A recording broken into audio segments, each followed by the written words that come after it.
I already hit go live. Survivor specialist Phil and Alexa are back with another episode of Surviving Without Survivor.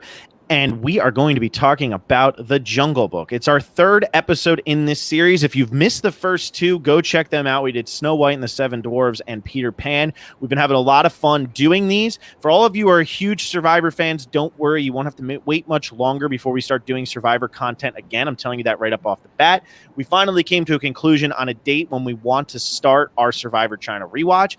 We'll be doing our first episode on September 16th, which sounds about like when Survivor normally is coming back anyway. So we'll be doing that on September 16th, which will be fun. And if you're not a patron yet, it is September 1st. It is the first day of the month. Become a patron. We dropped back down to 99, but I always say that's because people's credit cards don't like being people realize they were patrons who weren't listening. I don't like that. But so if you're one of those 4 people who dropped off, because we got all the way to 103, come on back in. Daily content has been going really well. I did my Michelle Fitzgerald episode today. It was my longest episode so far of my top 100 series. Shocking. How long was it? It was like 16 minutes. It was about 16 minutes. Oh, so. Okay. I thought you were about to say 60. No. I actually have a life. It was mostly me yelling about how everybody's just a baby, but that's just me. I thought you did that with the Sarah Lucina one. I did. I'm understanding Twitter correctly. Maybe that's why we're losing patrons instead of gaining patrons. But anyway. If any of you are still waiting on Survivor content, we have it coming out. We're going to have a lot more coming out, and it's the perfect time to get in. It's September 1st, so why not try and why not start now? Exactly. And for those of you who are confused as to why we're about to talk about The Jungle Book, obviously Survivor is still on pause, but Phil and I, we polled our patrons. We did a little bracket, and Survivor China is that's the season that we're watching, and it's one of our favorites. Hopefully, I probably shouldn't breathe this into existence, so we don't have plans yet. But hopefully, we watched Survivor Guatemala a couple of years ago, and Judge Sargent reached out. And he was like, "Heard you're doing this. Can we chat?" So hopefully, we can grab some people from Survivor China too and talk to them as we go through this. But we're going to do this every Wednesday at 8:00. So it's 8:00 Eastern. So it feels like you're watching Survivor. So tune in and watch along with us. I think it'll be fun. My air conditioner's loud, so you fill the air while I turn it off. Gosh, I'm going to fill the air while she turns off her air. All right, well, we're back with The Jungle Book, and we decided on this order. I was just kind of going through, I'm like, which ones are pretty popular? And I figured with The Jungle Book, being that it was, the animated ones made in 1967, but they remade it into like that live action sort of thing that Jon Favreau directed back in, I think it was the live actions, right?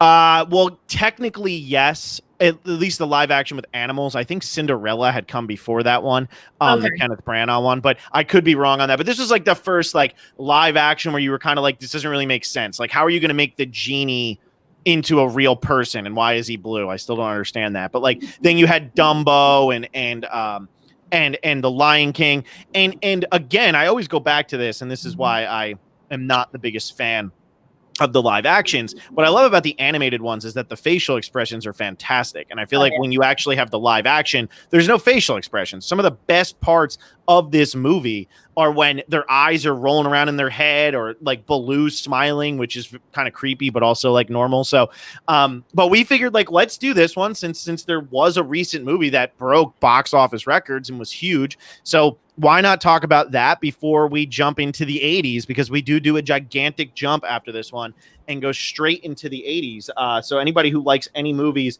that are Disney movies between 1967 and 1989, you should tell us, because maybe we'll put it into our second series of this if we do a second series of this. Well, yeah, I was about to say, Phil made this list, and maybe once we talk about what next week's movie is going to be, we can talk. Again, you'll know this way better than I will, but we can talk about what's in that huge gap that we're skipping, because I don't know. And it does feel like next week and beyond, that feels very our generation, right when we grew up. Yeah, exactly. And those are the ones that were like relatively new. And like when you go to the Disney theme parks, I feel like the ones that we start talking about coming up next week are the ones where like they really are like in your face. It's the music that's playing as you're walking around. It's the shows that you still see. It's all of that. And The Jungle Book is one of those too. I feel like The Jungle Book is one of those timeless movies where, we talked about Peter Pan. It has You Can Fly, and that's like, a catchy song. And we talked about Snow White and the Seven Dwarfs with Hi Ho, Hi Ho. But this was like the first one I really feel like where like it is just banger after banger after banger. And every one of them gets stuck in your head. And every time they come up, I'm like, please stop. Like, please stop.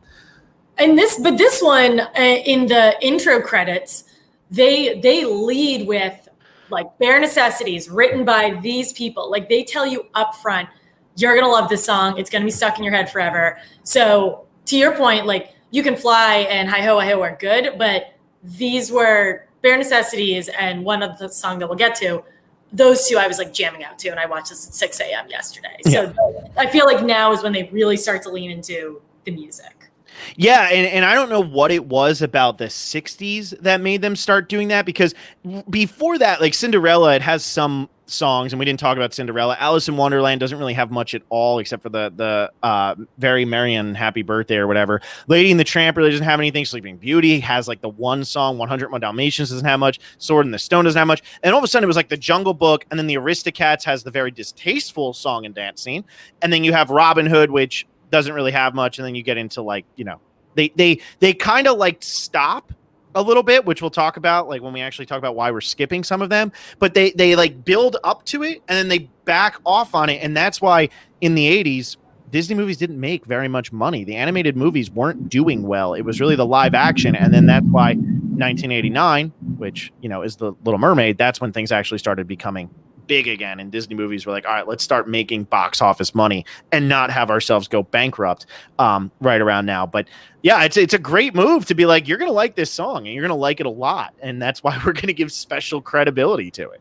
And we sure did. I think Bare Necessities is not only just for this movie, but I think when you think about Disney songs, you think about certain Little Mermaid songs, you think about some Lion King songs. Bare Necessities is always in that list. Yeah, absolutely. And I think it's because like Baloo is one of the more popular, and I could be wrong, and this could just be my childhood coming into this. I haven't necessarily polled everybody out here and been like, hey, who's your favorite Disney character from any animated movie? But I feel like Baloo is one of the most memorable characters. Bagheera is okay, but Bagheera is just stick in the mud.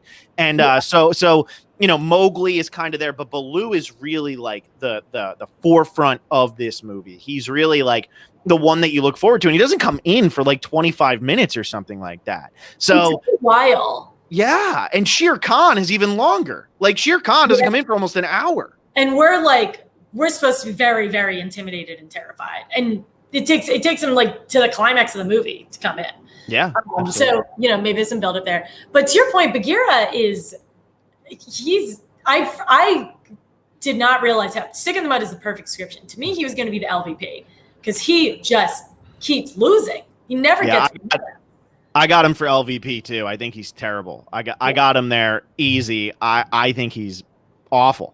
He's like, I got to get him a home, and then I got to take him to the man village, and then I got to do this, and then I got to keep him safe. None of which happened. Absolutely none of which happened. Well, and so first we have Once Upon an Island. I need to get my beard perfect like Phil's. Yeah, you do. I don't know how you get it there, but this is perfection at its finest. He looks good.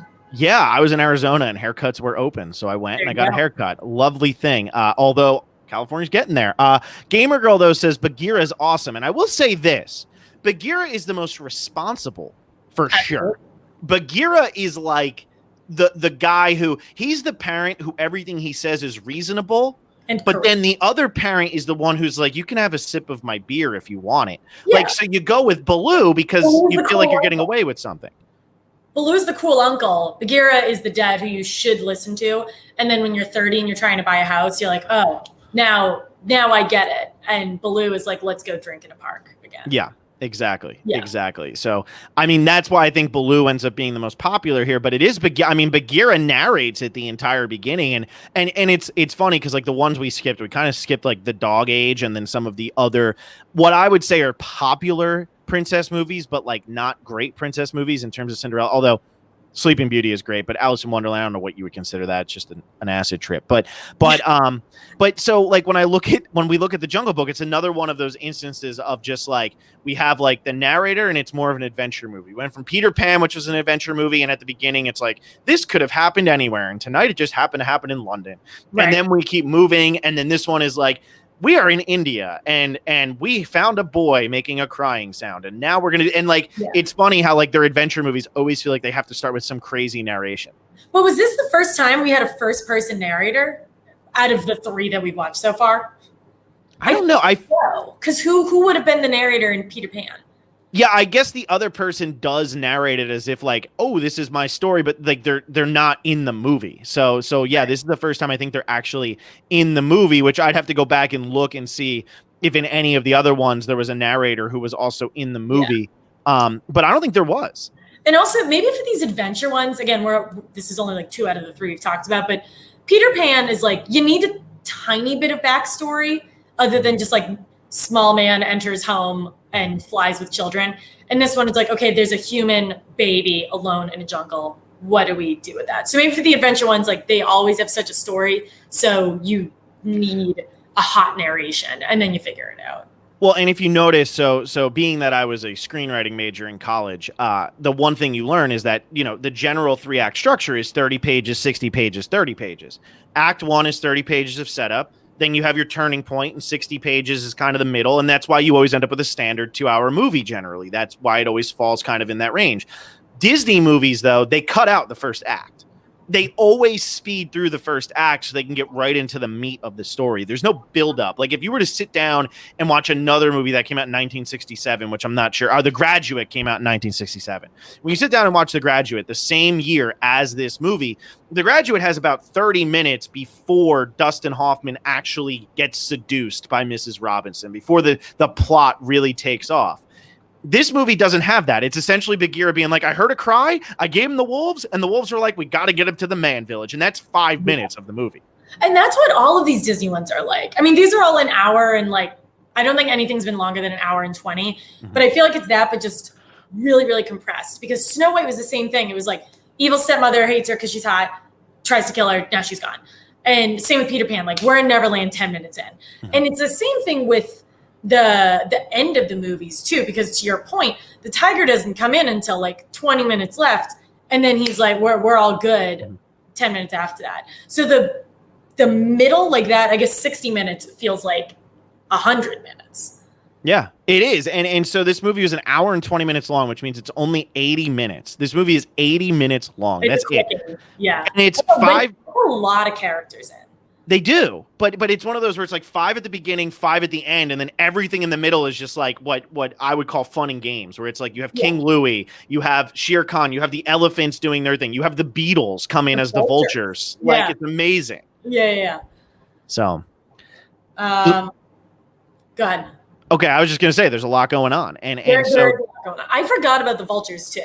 Because King Louie is like really memorable for me. Like, I want to be like you. I actually like more than Bare Necessities. Yeah, it's the catchiest song of all time. And I like forgot that the Vultures were even a part of it. And I actually did not know that they were the Beatles. So very fun fact. There you go. And that's why that scene is so damn long. It's because it's just the Beatles. I know. Like, what is the point? Yeah, what are we it's the doing Beatles. here?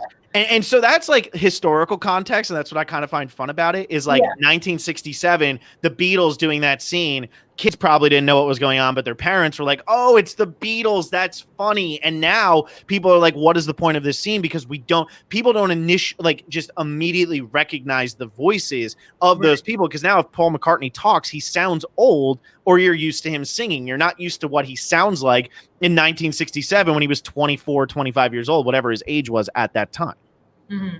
Yeah, exactly. I didn't know that. I mean, now looking back, I'll probably rewatch that scene, but looking back, it sounds exactly like them. But in the moment, I was like, why are they all just sad? What are we doing? Why are we? And I think Ringo's character is the vulture that has like the long hair that covers his eyes or something like that. That makes sense. Yeah, it's hilarious. I love it. But yeah, I agree with you. And going back to I Want to Be Like You, to me, and this is a Scrubs reference, not a 2020 reference. That song is a virus. That song is a virus. It gets in your head, and you cannot get it out until it is cured. Like there is grade A banger. It's crazy. And what's funny about it is I think they only sing the chorus of Ooby Doo, I Want to Be Like You one time. Yeah. I think it's the only time they say it. Is it twice? Maybe the Ooby Doo part, but I Want to Be Like You, he definitely says 2 or 3 times, right? Well, maybe he says it twice, but I feel like even the second time he says it, like there's so many pump fakes throughout the song where it's like you think it's coming and then they cut to something else and it's like, why are you not doing the chorus? But it's there. It's like Inception. It's in your brain and it will never go away. It's just the song is that virus that when you were playing computer games, if you were our age, and it like completely destroys the computer. and you can't do anything for the rest of the day. Yeah, and your parents hate you even though they don't know how to use a computer. Anyway, But it's the best. And that's what I also have the problem with. There you go, JK Clumsy. They only say it once. Wow. There you go. It's crazy. And it's like a 7-minute song. It's so long. It's like a fish song. It's so freaking long.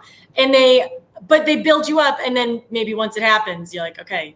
He says, so I can be like you another time in the song. Thank you, JK Clumsy. Also, how do you know that? Other than potentially looking at the lyrics. Maybe just watch it. Yeah. Okay, let's walk through the movie. Phil, if you are in a jungle and you see a baby, would wolves be your top choice for a home?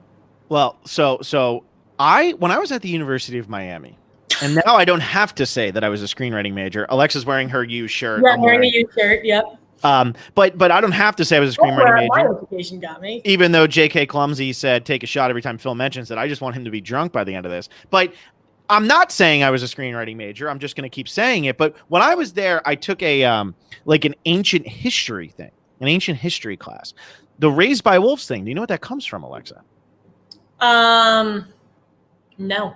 It's from ancient Rome. Romulus and Remus were supposedly raised by wolves. They were raised by wolves. You're right. And if you notice, I'm pretty sure, and I could be wrong, and maybe it was Rava, but I think the name of the head wolf was Rama.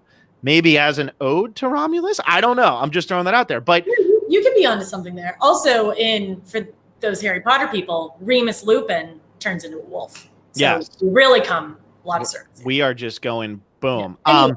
Anyways, so I understand why this might be Bagheera's inclination, considering Rudyard Kipling, who wrote this, was he British? So I guess he probably had a very good sound history of the Roman Empire, even though Rome obviously isn't in Britain. I'm not stupid. But maybe he just had a very, very, I just don't want people to be like, you do know Rome's in Italy, right? I went to University of Miami. Yeah, but maybe he just had like a really good history of that. And he was like, well, I need him to, who would raise him? Raised by wolves? Sounds good to me. Let's do it. And so they go and they raise him by wolves. Personally, if I was a panther, I'd probably eat the baby, but that's just me. I thought the wolves would eat the baby, but they were very welcoming, and the little wolf pups or cubs, TBD, were very kind to him. It was, and that was very nice. I wish, I'm curious what the timeline is, because in The Lion King, famously, he goes through the awkward teenage phase for like a hot second. I would have liked to see that with Mowgli, but we just go from baby to 12. Do we want 10? The rains come and go 10 times. Before Shere Khan came. 10 is about right. Yeah, so there you go. So we have that. But I mean, I do like how the wolves were essentially just dogs. They weren't really wolves. I can't imagine that wolves in India are like, hey, you want to just chill, bro? Like, I'm pretty sure they would eat you. But also, do the wolves age? I might have a problem with this. Do the baby wolves age and then they have kid wolves? Is that what we're supposed to be led to? Or like, did the wolves just not age for kids? I don't think they aged. Nice. Which sounds like a huge continuity error. So, that was disappointing. But they go to Castle Rock and they're like Council Rock. Council Rock. I heard Castle Rock. You got the show in your head. Yeah, I got Game of Thrones in my head. But they're pretty much like, okay, this tiger's coming. We need to get rid of him. Like, he's no longer our problem. So we'll raise him, but if the first sign of trouble, we need to get rid of him. I feel like that's a little irresponsible. Well, how would this movie have been better? Would the Jungle Book have been more interesting had the wolves said, you know what? Instead of getting rid of the man and leaving him to die or get to the man village, one or the other, he's either going to get there or he's not, we're going to fight against Shere Khan. Right. Which, like, why is that not? Like, there's like 100 of them. Train the kid to fight a tiger. Yeah. This movie is still great. However, I feel like that was maybe they didn't want to get into like poaching. Maybe we didn't want to make Mowgli a poacher throughout this movie. Yeah. Poaching rates across the country or across the world just skyrocket after this movie. Yeah, I'm sure that's what they wanted. But it is an interesting, like, why is that the way they go? And then I like how it's like, all right, well, Bagheera will take him because Bagheera treats him like first of all, the father is like, oh yeah, I've grown close to him for 10 years. Wolves fight in packs. Wolves are always together. We never leave our own behind. Also, like, take him. Screw it. I don't need him. Goodbye. Yep, whatever. Get out, Mowgli. You were never my son. You were adopted. I don't love you. Goodbye. Yeah, a lot of abandonment going on here, but Mowgli does have a good attitude the whole time. So he leaves, and then what happens when you get kicked out? A snake tries to hypnotize you. Also, the snake has a lisp. A lot of speech impediments so far in Disney. I feel like that is a continuous thing. Well, and yes, when we go to Robin Hood, which was directed by the same guy, Wolfgang Reitherman, the greatest name of any director in the history of time. Easy, good name. Amazing name. He also directs Robin Hood, and Robin Hood has Sir Hiss, who also has a lisp, and Phil Harris, the voice of Baloo, also does the voice of Little John, who is also a bear. Fun fact for everybody. So now you know. There you go. But so yeah, the Ka, as the snake is called, can hypnotize people with his eyes, which I actually think is hilarious, but also like, is that some sort of biblical? Like what were you saying? I was gonna say biblical, because the snake in the Bible, but I don't think he hypnotizes them. I think he convinces them in the Bible. Yeah, he just convinces him to eat the apple, or whoever eats the apple. Don't tell anybody that I don't. Hasn't been to church. Never read the Bible. But either that, or could it, like, is it something that's like an Indian folklore type story? Like, I don't know. Good. I don't know either. I do love the colors. I actually think growing up I had a stuffed animal Ka, and he had the eyes. Again, this is another example of Bagheera not getting his job done. He first of all lets Mowgli get hypnotized. I forget how Mowgli gets out of it, and then he himself gets hypnotized, and he has to get saved by a 10-year-old. Yeah, he gets out of it, I think, because Mowgli is wrapped up, and then I think doesn't Bagheera like convince Ka like stop, and Mowgli gets out, and then Mowgli pushes Ka over the edge. But yeah, Bagheera is very easily hypnotized, which, as we see later, Shere Khan is not. No. So. He has dare I say he has immunity, but I don't know how. Yeah, I don't either. I guess because he's just a badass. He's been through hypnotization before. Hypnotism. He doesn't need it. He doesn't fall for such petty parlor tricks. But it knocks.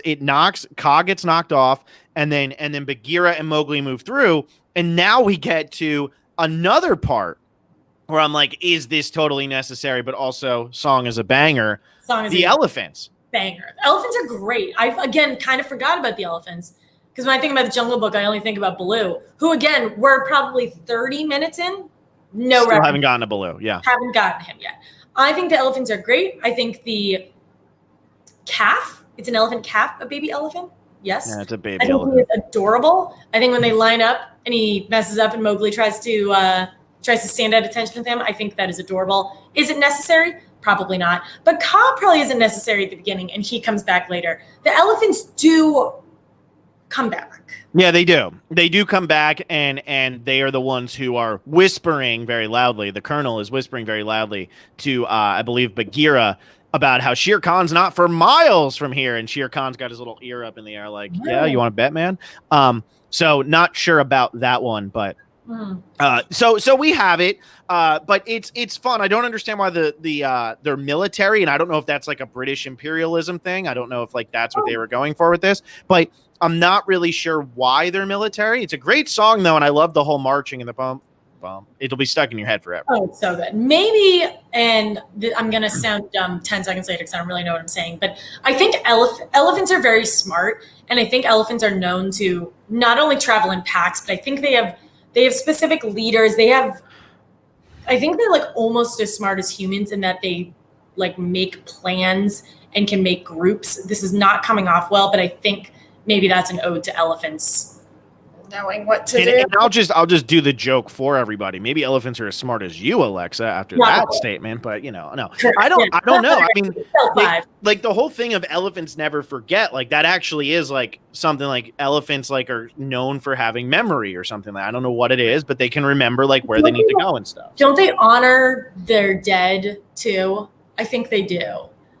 Like if like a lion dies, it's like, oh, that sucks. So I was at Miami, and this is for JK Clumsy. I was at Miami doing screenwriting, and then I was also doing ancient history, and Alexa's over here like in her like elephant history class. I have no idea. Like a major in her elephant history class. These are fascinating facts if they are in fact facts. The honoring their dead, I know that is true. But that might have been from watching too much Planet Earth. And here's Bruce Peralt. They are in India, and elephants are a part of the military parade. Yes, so thank you, Bruce, because we had no idea what we were talking about. Thank you. Well, there you go. So now we know that. But it's a great song, and my favorite part about this first scene is that Colonel does not realize that Mowgli isn't an elephant until he actually pokes Mowgli in the nose, and Mowgli says, "Hey, what are you doing?" or something like that. And then the Colonel's like, "It's a man cub." And I was like, he was so pumped it was a new recruit before that. And he just thought it looked like his son, I guess. I don't know. Maybe elephants are also blind. I don't know. Maybe. Or he's specifically blind. But yeah, I noticed that too. I thought that. And he looks very different, much smaller, much skinnier than the other elephants. But then Bagheera dips. Mm-hmm.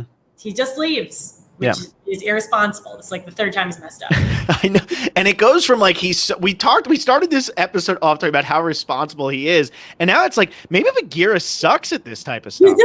He's sick of Mowgli. He's sick of him having fun. How dare this 10-year-old enjoy his life? Yeah. And so he just bails on Mowgli, leaves him with elephants, which I mean, very easy, I would think, for an elephant to get spooked at some point and just stomp on him. And now Mowgli's dead. He's, mashed potatoes out there. That's not good. So I don't like that. So bad move. And then Mowgli moves on, and he finally gets to meet Baloo the bear. Finally. And he lives up to the hype immediately. Immediately teaches him how to fight. It's very cute.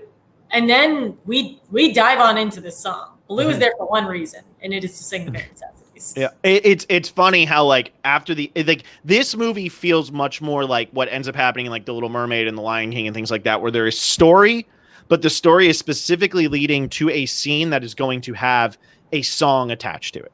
Correct. Like it always feels like, okay, great, we got to do the elephants and we have a song for it. We got to get to Baloo and we're gonna have a song for it. We got to get to King Louie and we're gonna have a song for it. We're gonna get to Shere Khan. At least we have the vultures who are we have, and we also have Kaa sing a song about hypnotizing people. Like it feels like every single time, there's always going to be a song associated with every scene they're going to, and the Bare Necessities is a jam right off the bat. It is a total jam. I think. I mean, we already talked about I Want to Be Like You and Bare Necessities. All the other songs to me are not super memorable, but those two songs make this better than the other two movies that we've watched so far. In terms of, as you would put it, bop game. Bops. Yeah, I think this one definitely has out of the three we've watched so far, just Snow White, Peter Pan, and this one does have the best bops. Because, I mean, if you go to Disney World, Disneyland, Disney Japan, wherever you want to go, or Disney, it's Disneyland Tokyo. That's what it is. Anytime you want to go to any Disney theme park, these two songs are playing everywhere. Like they are playing all the time. And like, if you get one of those, like, oh, it's like a Disney greatest hits album, these two songs are always on it. There'll be maybe Hi Ho, but that's it. Or Whistle While You Work. Like, but you're going to get like one song from Snow White. You're going to get, you'll get You Can Fly from Peter Pan, but that's it. This one, you get those two songs every time because they're so catchy and they're literally back to back. So as the Bare Necessities is embedded in your brain, they're like, now we're going to give you one that is just even catchier, possibly the catchiest song out of any Disney movie ever. And they're danceable. Like You Can Fly, can't really dance that. Like Hi Ho, maybe I could like walk down the street listening to it. Bare Necessities and I Want to Be Like You are like you dance around the family room with your kids kind of song. I would say like, especially with I Want to Be Like You, I Want to Be Like You is a song that like I could listen to on Spotify and not feel weird. Like by myself. Whereas like even the Bare Necessities, you kind of have that weird, like, all right, they are kind of singing about like bears and like it's Phil Harris singing. So you're like, it is a Disney character. But with I Want to Be Like You, I don't know who sings the song, but their voice is so good and has such like a Louis Armstrong feel. Yeah. That I could feel myself sitting down and listening to that song on my own and just being like, this is a great song. I love it. Any relation there with King Louis Armstrong reference? Because that is what his voice sounded like. Possibly. Let me see if Louis Armstrong, I don't know when Louis Armstrong died. Maybe this was like an ode to Louis Armstrong. Maybe. Louis Armstrong died in 1971. He doesn't sing the song, but dies in 71. This movie comes out in 67. I mean, maybe. Because it is funny that, you know, a lot of these names, you have all these really interesting names that maybe are a nod to Indian culture. And then you have King Louis, which I know is maybe a reference to the French King Louis, but it seems to not fit the rest of the names. Yeah, that's a good point, too. I didn't realize that. You know? Yeah, now it's in my head. J.K. Clumsy says, I want to be like you, had defined my life. Yeah, I mean, it's so catchy. I'm sitting here, I'm trying to find out who did the voices in this movie, or who did the voice for that, but I can't find it at all. So I'm struggling. Carry me through, Alexa. I'm going to see if I can find it. Okay, so this is also the monkeys are like, they troll Mowgli, and I feel like we're at a point where in Snow White we didn't really have this, but in Peter Pan's a lot of trolling. Monkeys are just trolling Mowgli, and Blue's like, you got this, like you can fight, and he can't really do anything. And then I think they capture him and bring him to King Louis. I honestly don't remember why. And going back to what is the purpose, other than singing and introducing us to I Want to Be Like You, I don't really remember what the purpose of the monkeys was. Mm-hmm. Phil, can you speak to that? No. Okay, well, I'm going to fill that in. No.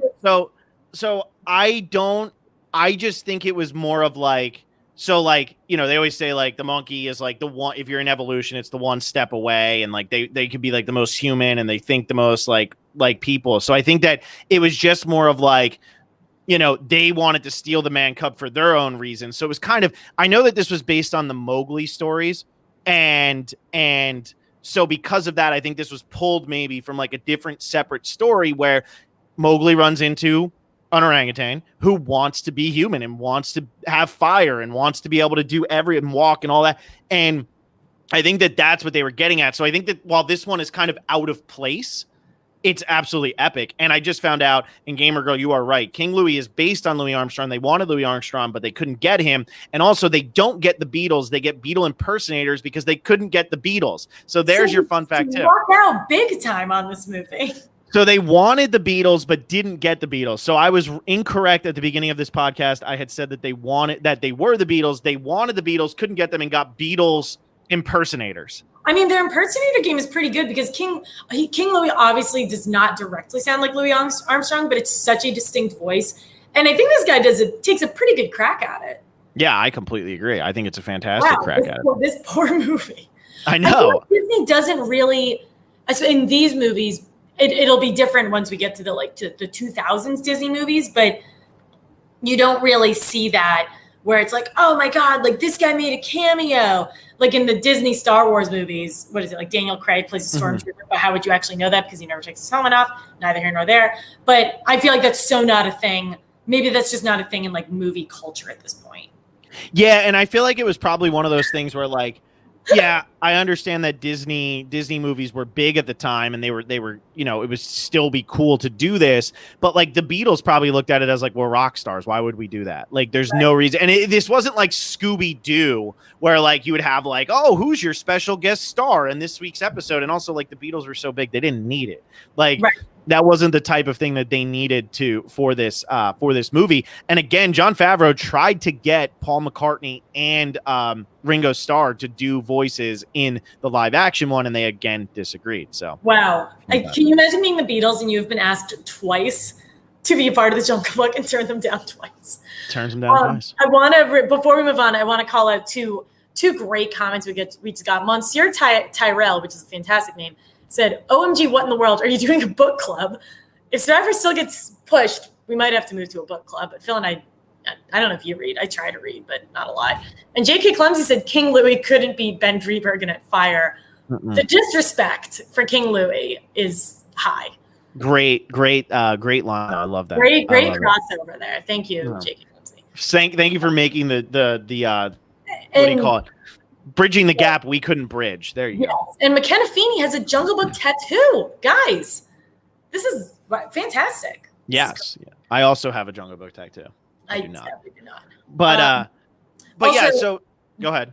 Just to close out the I Want to Be Like You scene, King Louis, before they cut to black, says, "Man, that's what I call a swing party." And I thought that was interestingly worded.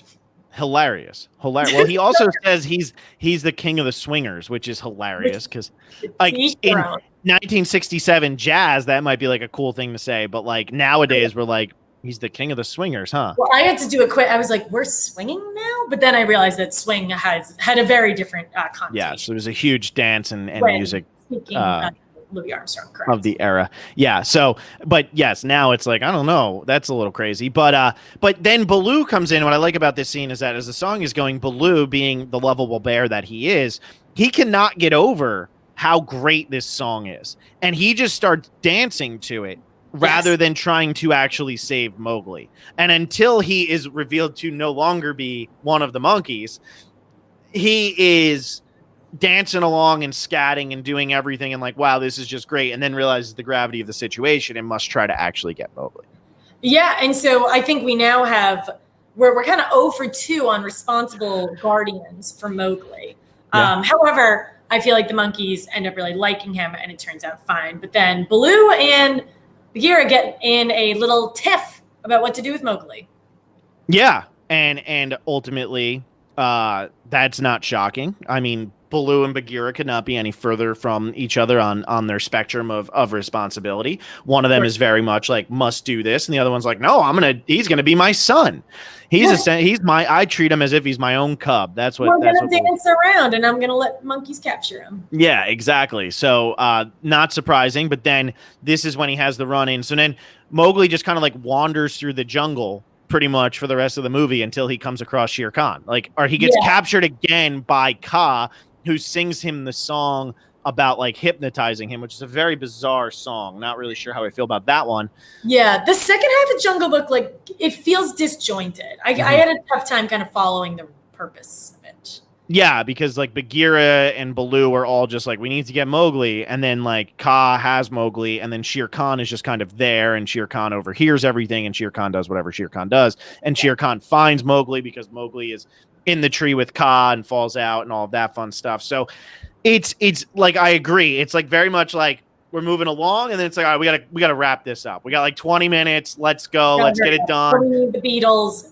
And do the vultures, like, now that we know that they are not the Beatles, where do they fall in the story? Do they help save him? They tell him he should get out of there. Like, essentially, they're just, the characters who are looking down, talking, and it's like, hey, we're going to help you, and blah, blah, blah. And they're, and then they see Shere Khan and like, you should run, man. And he doesn't run. And then Shere Khan eventually tries to kill him because that's what Shere Khan wants to do, because he's scared of the guns and the fire. That's what he's scared of.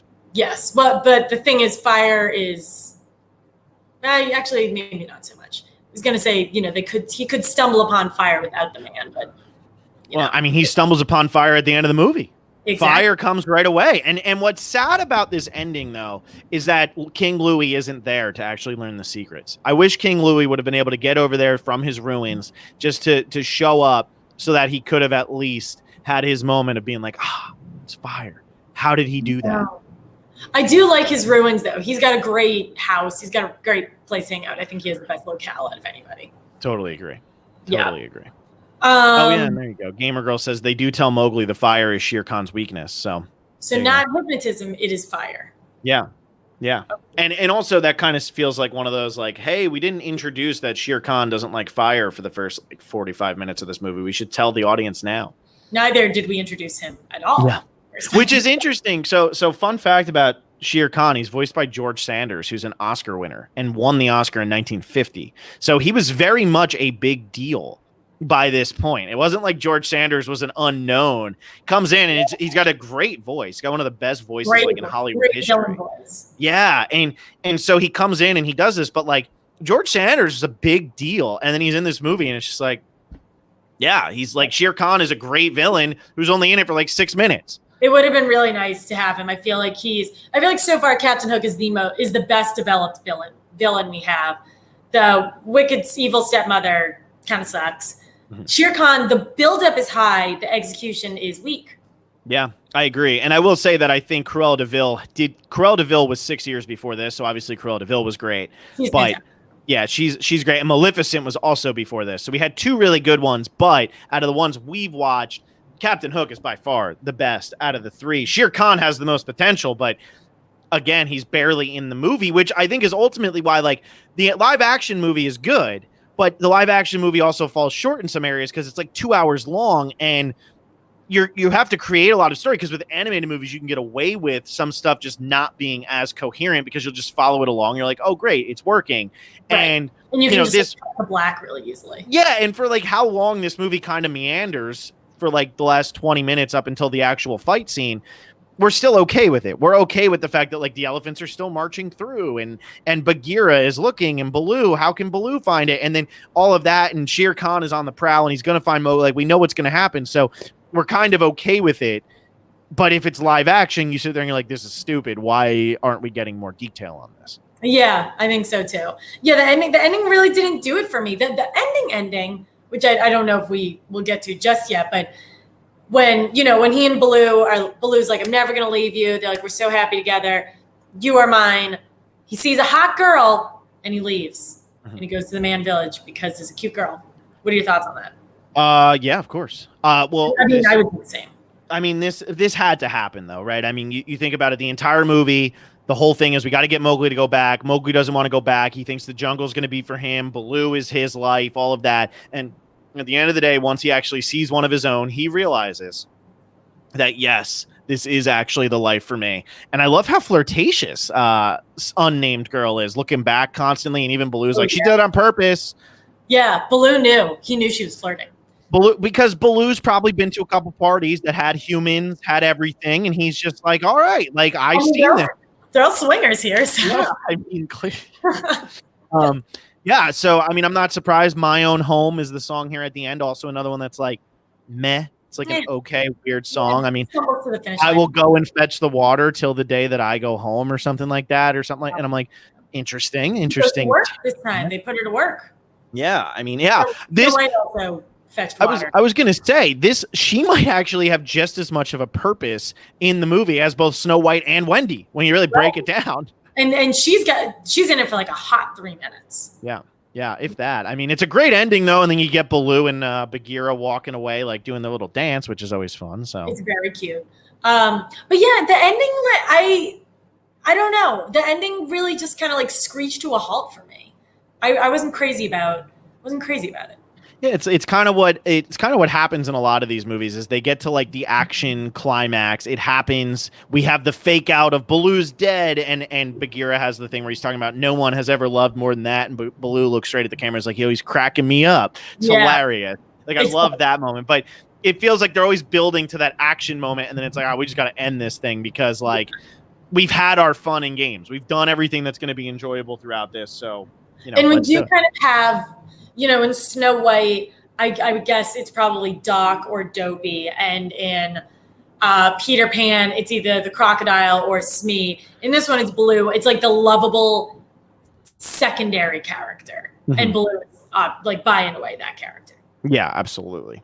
Absolutely. So, that's really it for this. I got to say one more thing. If you're a Rudyard Kipling fan, or if you're not a Rudyard Kipling fan, go read his poem If you haven't read that, go read it. It's absolutely amazing. It's like the best poem ever written. And I'm not somebody who sits here and is like, oh, I must like poem. Yeah, I have an MFA, but that doesn't mean that I like poems. I think poetry is overrated.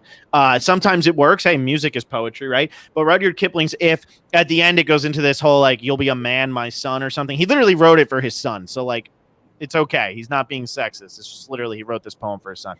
Great poem. Unbelievable. Love it. Stood the test of time. You can meet with triumph and disaster and treat those two imposters just the same. Greatest line of all time.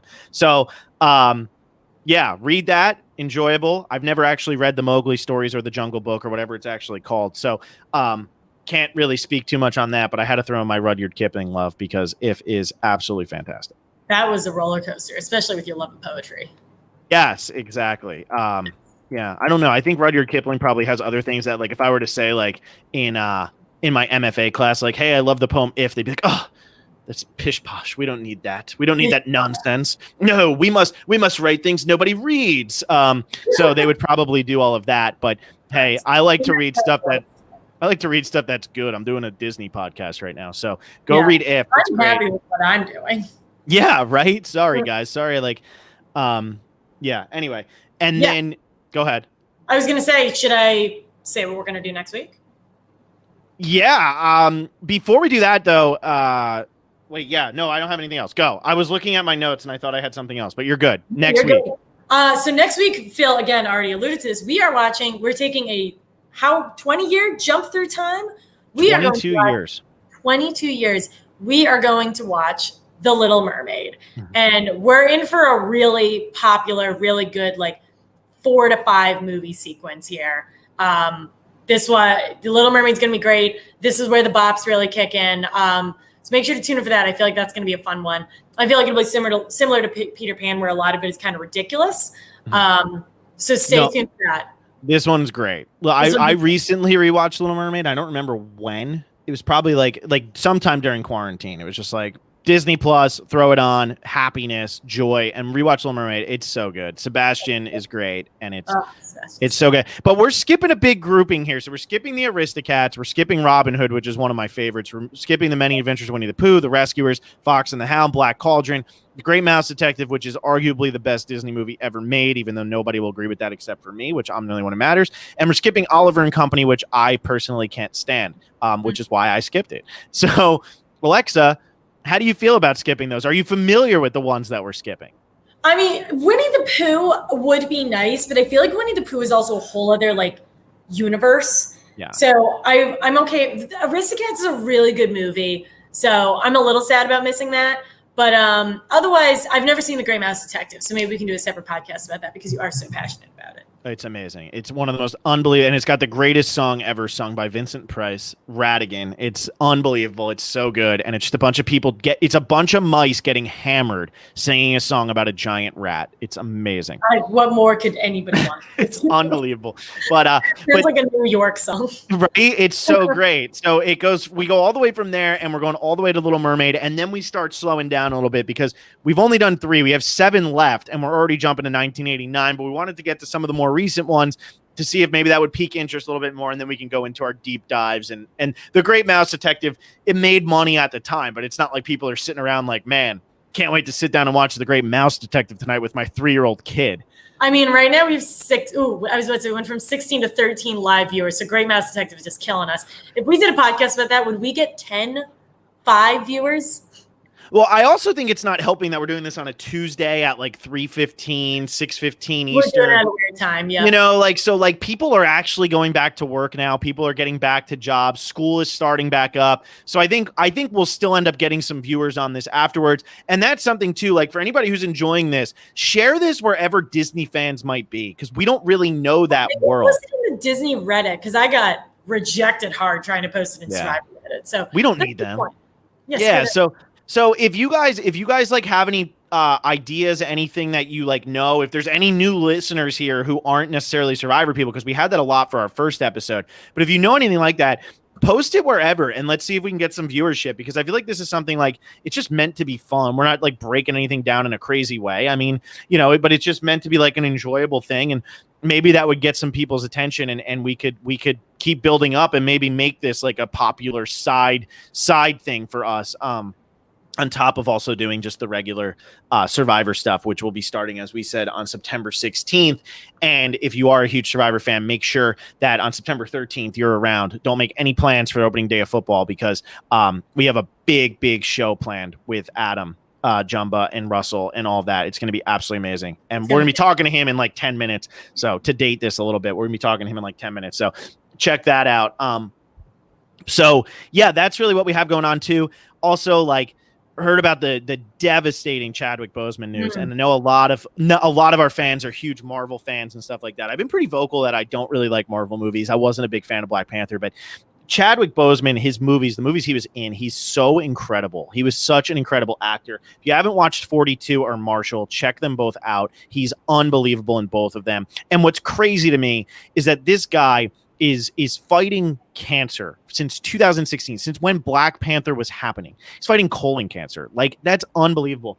And he goes through body weight changes like you've never, like, he literally is built up and bulked up for Black Panther, and then he loses weight for Marshall and gains it back for the Avengers movies. And it's so incredible. And he's doing all this, and rather than wanting the attention to be about that, he continues to keep the attention as, I am an actor, this is what I'm doing. And it's just unbelievable how he was able to navigate that. I mean, when I heard, and like I stay on top of a lot of like pop culture news like this, and when I heard that he died of colon cancer, I could not believe it. And you know, the amount that he was going through in that time, I can't even imagine it, but it's unbelievable that he made the decision to keep that entirely private in an industry that is so unbelievably not private.